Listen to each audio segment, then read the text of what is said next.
Republic for which it stands, one nation, under God, indivisible, with liberty and justice for all. Bow your heads and join with me then in prayer. Dear Heavenly Father, we thank you for your promises to be with us, to hear and to answer our prayers. We thank you for the blessings you give us each day, new every morning.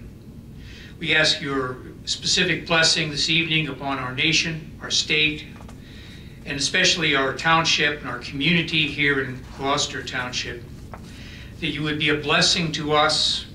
We thank you for all who serve. We remember this evening and ask your blessing upon our police, our fire, our first responders, and all those people that serve us, making us safe. We ask this evening that you would in turn make them safe. Bless us this evening as we gather together to do business. May it be in accordance to your glory and to the benefit and the building and the unity of our township. We ask this in the name of our Savior. Amen.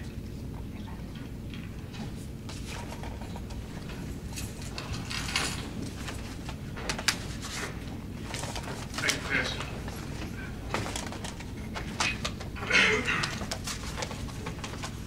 This regular meeting of the Township Council is being held in accordance with the scheduled meetings of the Township Council, established and adopted by the Township Council with scheduled designated time, date, and place of this meeting. Adequate public notice of this meeting has been provided pursuant to the provisions of the Open Public Meetings Act.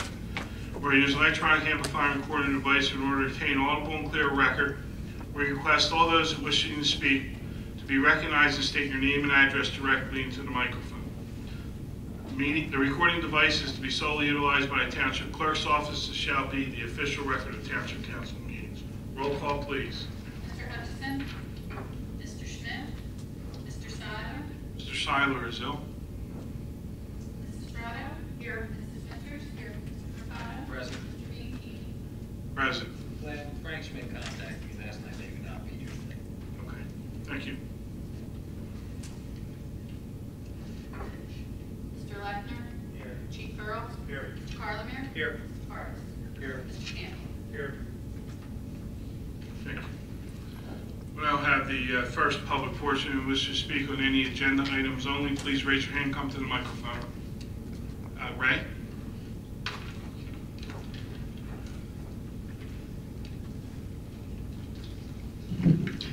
Good evening, Council. Ray Paul Ariel. Good evening, Ray. Belated Happy Father's Day to where applies. Thank you. On the agenda, the bid section for the carpet replacement here in the township, the township clearly indicated that they were going with the second lowest bidder, and the difference is of $2,000. A couple of questions I have on that. Number one, from what I could see, and correct me if I'm wrong, Barton Carpet was the lowest bidder, and if I saw this correctly, are they not located here in Gloucester Township?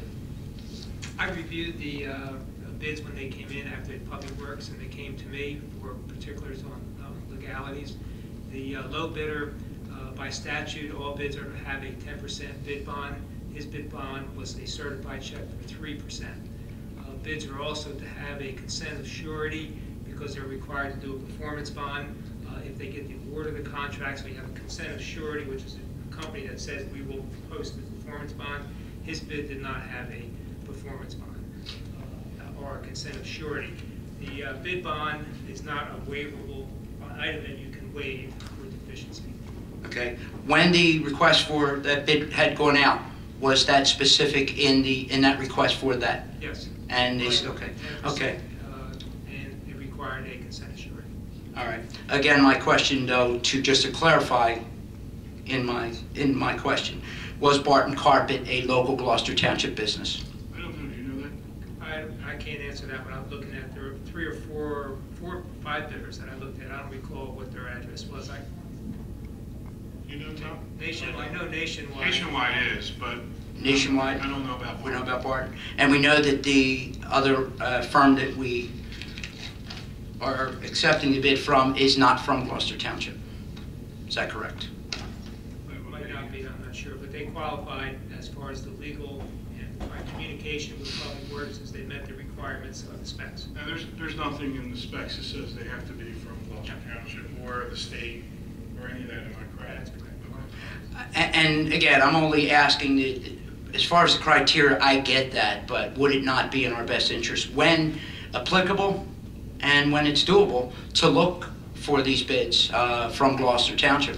And are we enticing local businesses to bid on various contracts and work here in the township?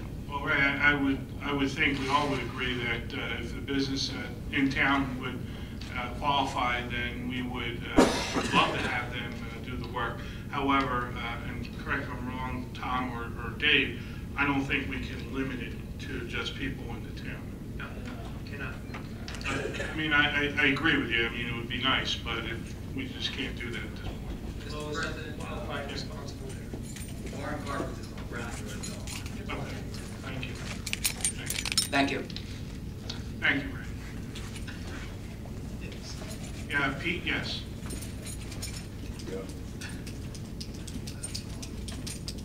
Good evening, Pete Heimbaugh, Morningstar Court. Just one quick follow-up to that question about the carpet bids. There's a little bit of barrier to entry to dealing with the government. There's a lot of bureaucracy, and it's a little complicated, especially for maybe a company that's bidding for the first time. Were they given a chance to rectify the bond, the 10% and the 3%? I don't know if they're, I don't think you can do that, and that would be unfair to the next bidder who did everything correctly. So, there's certain, they could actually sue if we would have authorized that bid. But just tell them what they did wrong and give them a chance to Well, do they it could right. they could do it next time. And, if they want to bid on next time we need carpet, hopefully they'll understand what they need. That sounds a little suppressive to, I mean, it isn't easy bidding and I getting understand that, contract. but we also have to be fair to all the bidders. And so I know from my days in the county, you can't just arbitrarily say, well, go ahead, bring it back to us, because then you're violating the. No, I'm not, right? just Violating state procurement statute. Right. to rectify a technical, okay. That sounds, It's their responsibility too, Pete. okay. Make sure they have it right. Thank you. Anyone else? See no other hands, we'll have to close the public portion of bids. Rebid for carpet replacement for the Gloucester Township Municipal Building. Motion to accept the bids. So, Second. On the question, roll call, please. Mr. Hutchison? yes. Mrs. Estrada? Yes. Mrs. Winters? Yes. Mr. Mercado? Yes. Mr. Bianchini? Yes. Minutes? Waive the reading and accept the minutes of June 8th. Motion to approve the minutes. So moved. Second. On the question, roll call, please. Mr. Hutchison? Yes. Mrs. Estrada? Yes. Mrs. Winters? Mr. Mercado? Yes. Mr. Bianchini? Yes. We now have resolutions of consent agenda. If any council person wishes to remove any of them, please let me know now. Do I have a motion to approve the consent agenda? So moved. Second. On the question, roll call, please. Mr. Hutchison? Yes. Mrs. Estrada? Yes. Mrs. Winters? Yes. Mr. Mercado? Yes. Mr. Bianchini? Yes. We now have the consent agenda for liquor license renewals. If any council person wishes to remove any of these items, please let me know.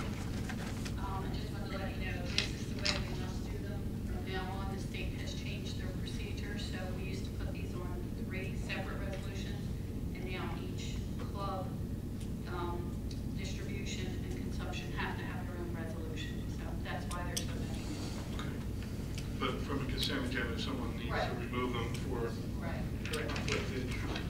So if I don't hear anyone needing to remove that, I have a motion to approve the consent agenda for liquor license renewals. I'll make that motion. On the question, roll call? Mr. Hutchison? Yes. Mrs. Estrada? Yes. Mrs. Winters? Yes. Mr. Mercado? Yes. Mr. Bianchini? Yes. Now, I do not have any GTE Gov access questions, so I will open up to the second public portion. And wish to speak on any item, please raise your hand and come to the microphone. Ray?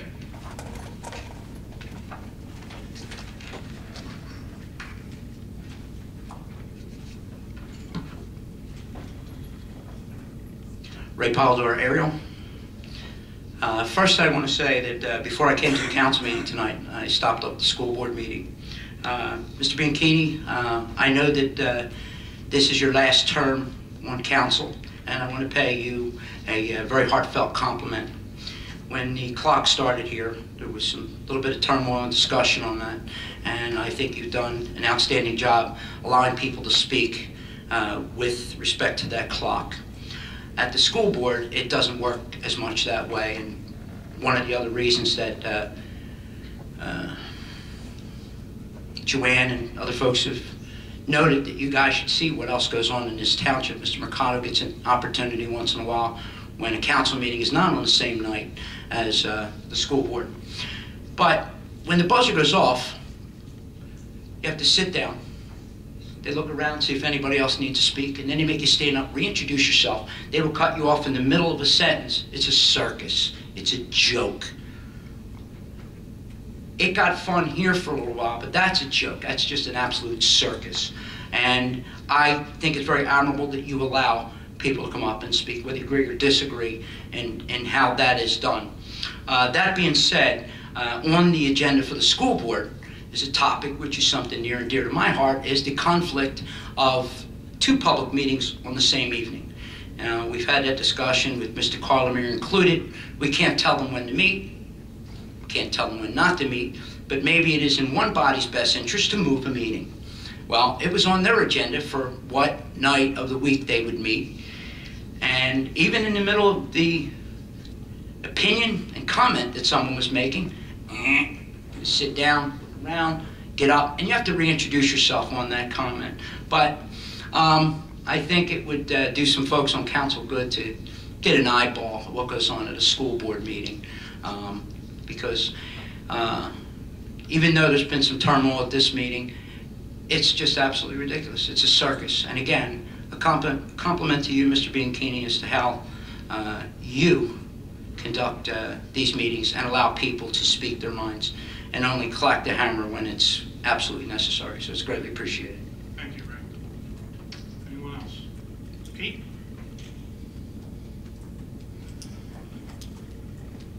Pete Heinbaugh, Morningstar Court. I do agree with what Ray was saying about the way you conduct the meeting and use the clock timer and things like that. I've been cut off mid-sentence. Can't even put a period at the end of your sentence sometimes at the school board meetings. Anyway, I also attended from 7 to 7:20, the school board meeting, because I wanted to make both. They were coincided again tonight. And they did have on their agenda, the school board did have on their agenda tonight, the meeting times for the upcoming school year. And it's on the agenda for Mondays again for the next school year. I stood up last week at the workshop meeting, at the school board meeting, and tonight again, alternated between begging, demanding, guilt trips to get them to change it. We've been asking them for a couple years, just as we've been asking this body for a couple years. And no one's changing. I just don't understand the stubbornness, the silliness, the reasons that don't hold water after 2 years of requests. I mean, can you give me a reason why your body doesn't change? I guess you can't speak for the school board, but all I want is one or the other to change. And I practically got on my knees and begged tonight at the school board meeting. And I can tell you, Pete, for one reason that I feel strongly about it is, people know our meeting is on Monday. They know it's the first is the workshop. They know the second and the fourth is our regular meetings. And that's been going on long before I got here. And so that consistency is important to us in order so people continue to understand when we meet. I can't speak for the school board and how they develop their meeting, but I can only speak for me, and any other council person could chime in. But consistency in knowing when the meetings are, to me, is important. If I can add to that. So if it was moved to a Tuesday, on the second and fourth Tuesday of each month is a planning board meeting. Let's say you wanted to attend the planning board meeting, because this past 2 weeks ago, we adopted an updated master plan for the township. So there would be a conflict there. If you wanted to go to a Wednesday night meeting, it's a zoning board meeting. Let's say you have an issue with project across from Camden County College. If it's a Thursday, it will coincide with the Black Horse Pike Regional School District or an MUA meeting which you've attended. And if it's a Friday, good luck, I'm not going to be here. So that it's, I don't think anyone will be here. So that's the schedule. And I do happen, there are going to be conflicts no matter what. that's a stretch. I do happen to agree with your statements. How's it a stretch? Because the most important meetings for each body is the regular board meeting and the regular council meeting. Those others, I do happen to agree with both your responses, though, that I do put it on more of the school board to change their day of the week. That this has been a set schedule for time, but we've had no luck asking either side for 2 years now. So I do agree if one should change, it probably should be the school board, but no one's changing. So what now what? You know, it's frustrating. They have one workshop and one regular board meeting. Yeah, two per month. They're both on Mondays. And just the way they time it during the month, 80% of the time it corresponds, there's no off, 80% of the time it does not fall on an off day for council. Just, it's been working that way. It's frustrating.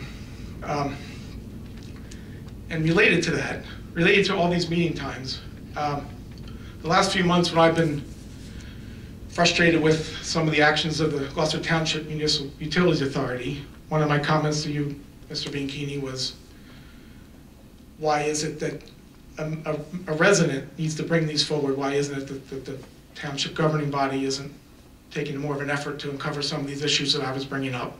And your response was, it's part of the, it can be deciphered as part of the duty of a resident to bring these up, to attend and bring these up. When we're making, that's now impossible. Your answer, it was a good answer, I accepted it, and I attend these meetings and try to fill the role that you recommended. It can't be done between the school board and the town. Your response can't be followed. Your recommendation can't be followed based on when these meetings fall. So it's frustrating. I went through the gamut of emotions between guilt and begging and demanding the last couple weeks since it was on their school board agenda for their meeting days, and I didn't, I ran to this meeting, so I actually didn't stay around for the vote. But like this body, if ever something's been on the agenda, it's never been voted no, just like happens at these meetings. So I can sit here with 99.9% of certainty that they're going forward the next school year with Monday meeting days, so it's frustrating. Related back to the MUA, just a couple more follow-ups. I guess there's been, I'll ask it differently. Has there been any action taken to replace or fill that board member seat, MUA board member seat that's was a carryover? Not at this time, Pete. Okay, so she's considered a holdover, right. And she will serve until such time. Right. But given that there's not even a search being conducted, I'm sorry, Pete. So, given the fact there's not even a search being conducted or any action being taken, so I can assume. We have not conducted a search. We have not asked for any resumes Okay. or anything. And has there been any further follow-up on on what I would allege to be an overbilling by Mr. Zangi's firm in those months where he billed 60 hours per week, including 4-day work weeks? Has there been any follow-up, further investigation other than your internal investigation? Has there been anything further with that? So we did ask the solicitor to go back and converse with the solicitor of the MUA, and I believe he has done that. Yeah, but I don't believe, at least I can't speak for the MUA or the solicitor. We didn't talk about if they were doing any internal or further investigation on their own to see if there was overbilling. We did touch on the time that he spent in the MUA offices, and from what they were telling me from speaking to the solicitor as well as the prior executive director, that he was there quite often. But did someone audit his time or someone auditing it in the future? I can't answer that. Okay, so outside of any of that, then there's been no investigation, any Not that I in the legal sphere or anything like that, no not that I know. criminal investigation or anything to that nature. Okay, thank you. Thank you. Joanne?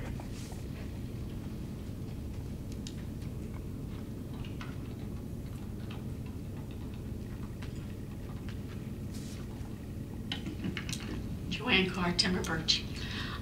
I saw our chief on the TV again today. He's very photogenic.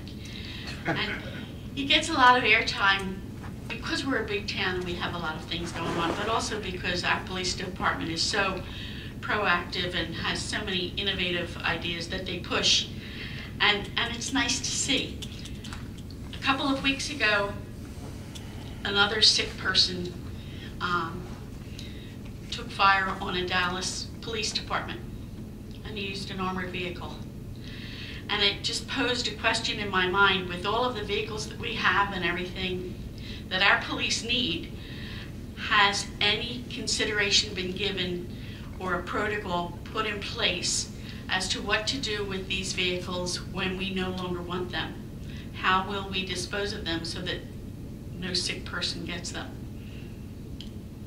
What vehicles are we talking about? The police vehicles? Well, I know we have the big vehicle that we got, and I just figured there may be some others that might be a little heavily fitted. Oh, okay. You know, I mean, because the vehicle the fellow had in Texas, it was like a van. It was an armored van. So, and I thought if we had any vehicles like that, had any protocol been put into place to see about the disposal of them? I know before we put them out, and Chief, you can correct me if I'm wrong, our Public Works folks who maintain the vehicles take all the special enhancements, if you will, off the vehicles before they are put in for auction. I believe that's true, am I right? That's correct. So we don't give someone with how it's loaded, the special tires and engines and all that stuff. So that's, some of that is changed, as much as we can change. We haven't had an armored vehicle that we had to get rid of at this point. Hopefully the one we have here is going to last for a long, long time. Right. And, so Yeah, right. I think, you know, we do put them out though, Joanne, as you know, on auction. A lot of times the cab companies buy most of the vehicles, from what I've been told. Am I correct, Tom? Yeah, so, but, you know, we do take all the enhancements and stuff like that. Well, I know the chief is up on a lot of things and he's proactive, so I figured he would have an answer. Yeah. And he'd have something in place. So, thank you. Thank you, Joanne. Ray?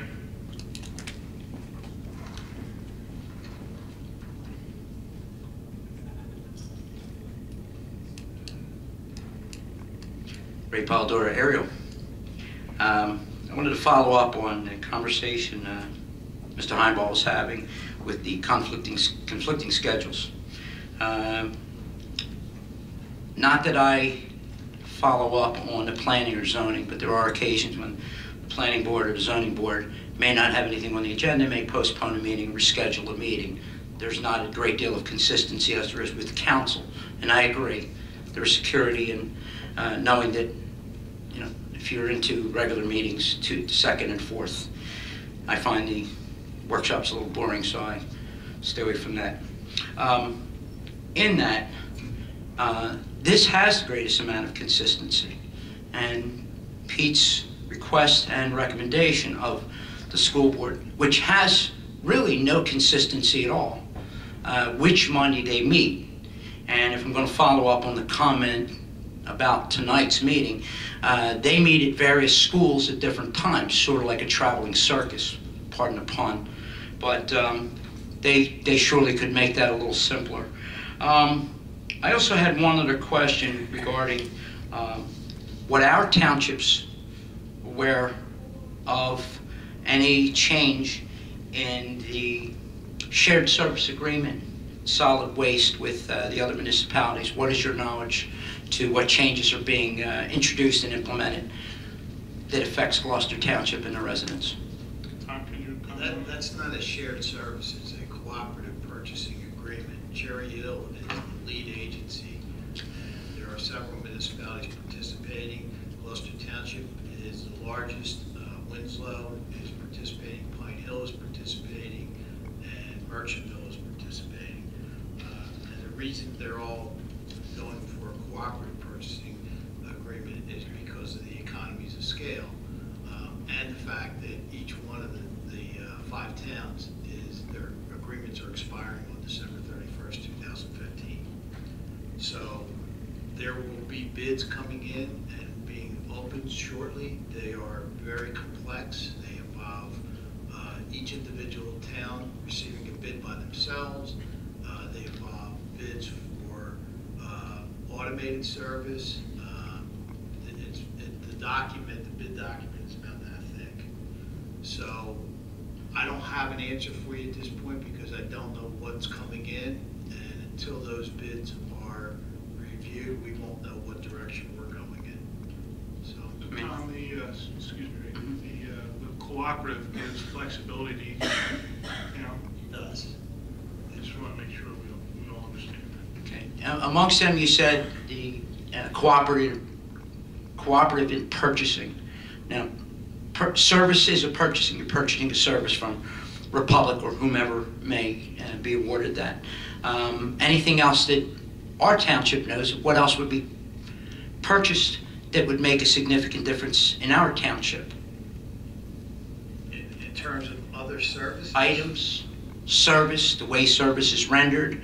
Are you talking about the trash collection again? Trash collection, yes. No, I don't know of anything that's different than what we're doing now, other than the automated, which would require us to purchase the toters, which could be a significant expense. So, Would that, the toters being the 30-gallon, 96? 6-gallon, yes. So our trash would therefore then be collected, and will that work just like the recycling? Everybody will get one? Yes, Will it be GPS tracked in the same as the?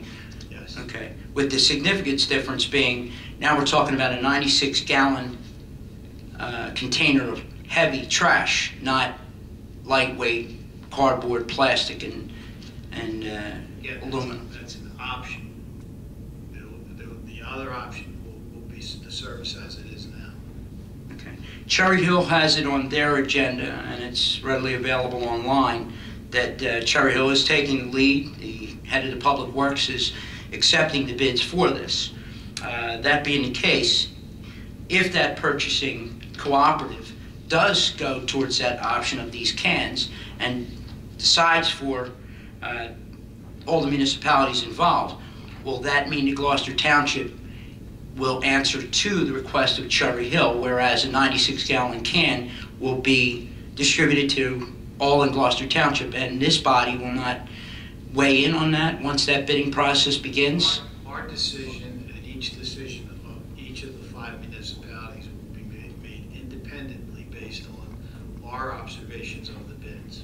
Will that come before this body, and will the public be able to comment on this, and will it be put on agenda as a regular agenda item for the public to be speaking on that?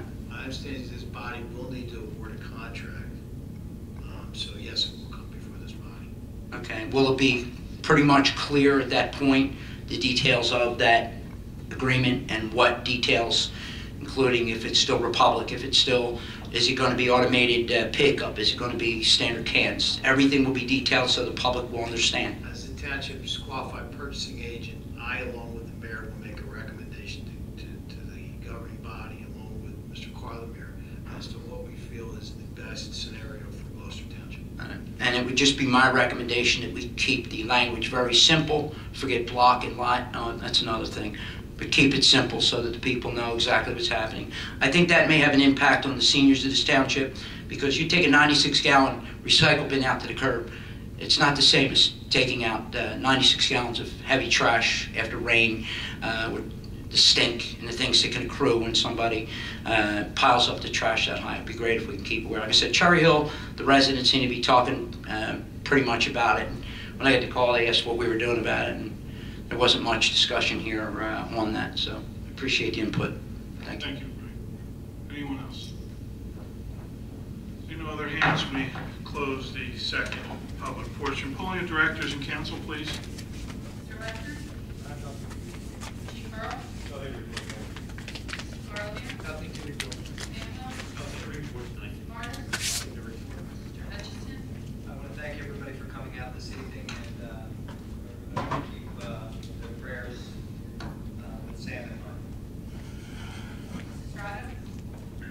Thank you for coming out, and also thank you to the community for your support again for another successful year for the Relay for